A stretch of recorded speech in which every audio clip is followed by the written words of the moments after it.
CNBC Africa caught up with Susan Mboya-Kidero, president of the Coca-Cola Africa Foundation, at the WEF conference to discuss how forging growth can help create jobs in Africa. Let's take a look.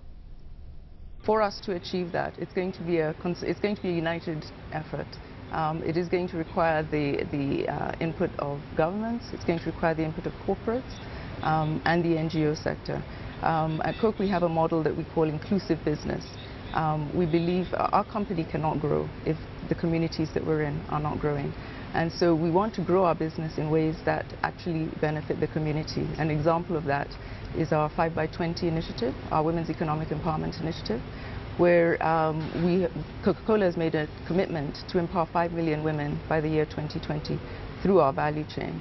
And so we're working with a number of partners to provide access to assets, to provide access to financing, and to provide access to business skills training for women so that they can make an income.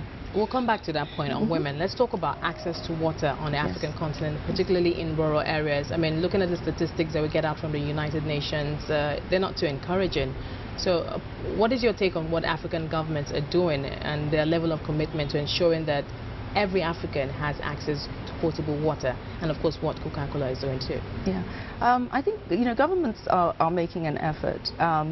Government projects require huge infrastructure, and putting infrastructure in place takes time.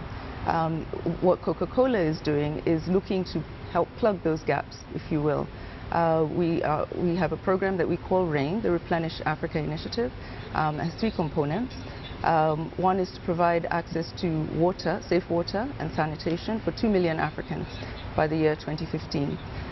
We're also looking to preserve and replenish the clean water sources or water sources in Africa, and then also to provide hygiene education across. And right now we're in over 40 countries.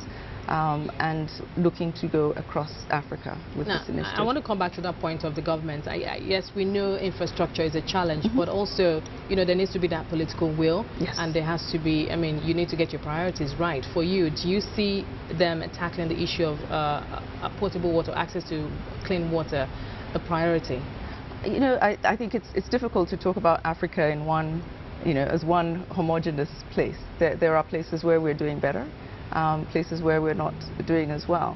I think every government recognizes what we recognize at Coca-Cola, which is that water is the very basis of healthy communities, and without healthy communities, we can't grow, Africa can't grow. Okay, let's talk about youth empowerment also. Part of the theme is creating jobs, and we know that that has been a problem for African leaders. We see many governments in the forefront of this, trying to create the jobs themselves. A good example is Nigeria.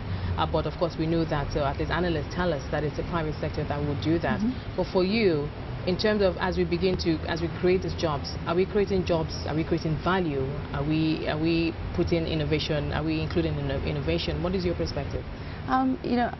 First of all, I think empowering youth is critical for Africa, just given that a lot of the youth bulge resides here. And I think it is going to be to some degree up to government. It is going to be up to corporates to find innovative ways to absorb many of the youth who are coming out of schools. So it's not going to be the traditional office jobs necessarily, but we have to look across our entire value chain and say, where can we create specific jobs for the youth?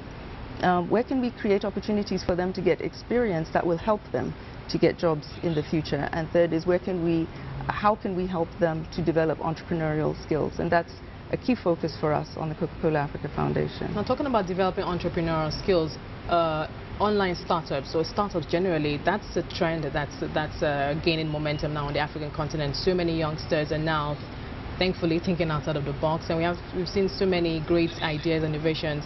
But then, of course, the issue of who's going to fund these startups, that comes to the fore. What is your perspective? Again, I think corporates and government have to play a part. It's encouraging to see that some governments are actually setting aside funding to help fund these startups. In Kenya, for example, there is the Uwezo Fund, which is created by the government specifically to lend to youth to enable them to get jobs. As well, some governments are setting aside or holding a certain percentage of their spending is to be allocated only to youth-driven projects. And I know that in Kenya, again, about 30% of government spending from a tender standpoint has to go towards women and youth. And I think those are the sorts of commitments that will help to make that change.